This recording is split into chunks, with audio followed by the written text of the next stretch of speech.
শ্রী মা সারদা দেবীর বাণী। যেমন ফুল নাড়তে চাড়তে ঘ্রাণ বের হয়, চন্দন ঘষতে ঘষতে গন্ধ বের হয়, তেমনি ভগবত তত্ত্ব আলোচনা করতে করতে তত্ত্বজ্ঞানের উদয় হয়। নির্বাসনা যদি হতে পারো এক্ষুনি হয়। স্বামী বলো, পুত্র বলো, দেহ বলো, সব মায়া। এই সব মায়ার বন্ধন কাটাতে না পারলে পার হওয়া যায় না। দেহে মায়া দেহাত্ম বুদ্ধি, শেষে এটাকেও কাটাতে হবে। কিসের দেহ মা? দেড়শের ছাই বই তো নয়, তার আবার গরব কিসের? যত বড় দেহখানাই হোক না, পুড়লে ওই দেড়শের ছাই। মানুষের মনে আঘাত দিয়ে কি কথা বলতে আছে? কথা সত্য হলেও অপ্রিয় করে বলতে নেই, শেষে ঐরূপ স্বভাব হয়ে যায়। মানুষের চক্ষু লজ্জা ভেঙে গেলে আর মুখে কিছু আটকায় না। ঠাকুর বলতেন, একজন খোঁড়াকে যদি জিজ্ঞাসা করতে হয় তুমি খোঁড়া হলে কি করে, তাহলে বলতে হয় তোমার পাটি অমন মোড়া হলো কি করে। জলেতে ইচ্ছা করেই পড়ো আর ঠেলেই ফেলে দিক, কাপড় ভিজবেই। নিত্য ধ্যান করবে। কাঁচা মন কিনা, ধ্যান করতে করতে মন স্থির হয়ে যাবে। সর্বদা বিচার করবে। যে বস্তুতে মন যাচ্ছে তা অনিত্য চিন্তা করে ভগবানে মন সমর্পণ করবে। একটি লোক মাছ ধরছিল, পাশে বাজনা বাজিয়ে বর যাচ্ছে, কিন্তু তার ফাতনার দিকেই দৃষ্টি। এমন যে জল, যার স্বভাব নিচের দিকে যাওয়া, তাকেও সূর্যকিরণ আকাশে টেনে তোলে। তেমনি মনের তো স্বভাবই নিচু দিকে ভোগে, তাকেও ভগবানের কৃপা ঊর্ধ্বগামী করে। ব্রহ্ম সকল বস্তুতেই আছে। তবে কি জানো, সাধু পুরুষেরা সব আসেন মানুষকে পথ দেখাতে। এক একজনে এক এক রকমের বল বলেন। পথ অনেক, সেজন্য তাদের সকলের কথাই সত্য। যেমন একটা গাছে সাদা, কালো, লাল নানা রকমের পাখি এসে বসে, হরেক রকমের বল বলছে। শুনতে ভিন্ন ভিন্ন হলেও সকলগুলিকে আমরা পাখির বল বলি। একটাই পাখির বল আর অন্যগুলি পাখির বল নয়, এরূপ বলি না। নাম করতে করতে মন আপনি স্থির হবে, বায়ুহীন স্থানে দীপশিখার মতো। বাতাস থাকলে প্রদীপের শিখা স্থির থাকে না। মনেও কল্পনা বাসনা থাকলে মন স্থির হয় না। ঠিক ঠিক মন্ত্র উচ্চারণ না হলে দেরি হয়। সংসারে দুঃখ কে না পেয়েছে বলো? বৃন্দে বলেছিল কৃষ্ণকে, কে বলে তোমাকে দয়াময়? রাম অবতারে সীতাকে কাঁদিয়েছ, কৃষ্ণ অবতারে রাধাকে কাঁদাচ্ছ।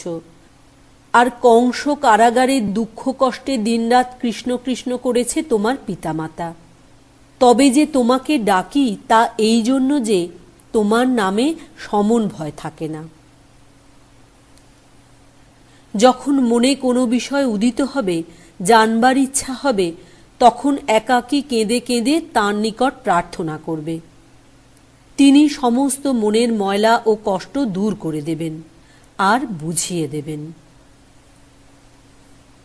বাবা, ওটা প্রকৃতির নিয়ম। যেমন অমাবস্যা পূর্ণিমা আছে না, তেমনি মনও কখনো ভালো কখনো মন্দ হয়। ভগবানকে কে বাঁধতে পেরেছে বলো না? তিনি নিজে ধরা দিয়েছিলেন বলে তো যশোদা তাঁকে বাঁধতে পেরেছিল, গোপ গোপীরা তাকে পেয়েছিল। বাসনা থাকলে জীবের যাতায়াত ফুরায় না, বাসনাতেই দেহ হতে দেহান্তর হয়। একটু সন্দেশ খাবার বাসনা থাকলেও পুনর্জন্ম হয়। মন না মত্ত হস্তি মা, হাওয়ার সঙ্গে সঙ্গে ছোটে। তাই সৎ সৎ বিচার করে সব দেখতে হয়, আর খুব খাটতে হয় ভগবানের জন্যে। তখন আমার মন এমন ছিল, দক্ষিণেশ্বরে রেতে কে বাঁশি বাজাত, শুনতে শুনতে মন ব্যাকুল হয়ে উঠত। মনে হতো সাক্ষাৎ ভগবান বাঁশি বাজাচ্ছেন। অমনি সমাধি হয়ে যেত। প্রারব্ধের ভোগ ভুগতেই হয়, তবে ভগবানের নাম করলে এই হয়, যেমন একজনের পা কেটে যাবার কথা ছিল, সেখানে একটা কাঁটা ফুটে ভোগ হলো। গুরু যতবারই ফিরিয়ে দেন না কেন, যে কৃপা চায় সে ভিক্ষা করেও আসে। কথা এই, যার ভবপারে যাবার সময় হবে সে দড়ি ছিঁড়ে আসবে, তাকে বেঁধেও কেউ রাখতে পারে না। অর্থাভাব, চিঠির অপেক্ষা, এসে ফিরে যাবার ভয়, এসব কিছুই কিছু নয়। ঠাকুর বলতেন, হরিণের নাভিতে কস্তুরী হয়, তখন তার গন্ধে হরিণগুলো দিকে দিকে ছুটে বেড়ায়, জানে না কোথা হতে গন্ধটি আসছে। তেমনি ভগবান এ মানুষের এই দেহের মধ্যেই রয়েছেন। মানুষ তাকে জানতে না পেরে ঘুরে মরছে। ভগবানই সত্য, আর সব মিথ্যা। ঈশ্বর ইচ্ছা ছাড়া কিছুই হবার সাধ্য নেই, তৃণটিও নড়ে না।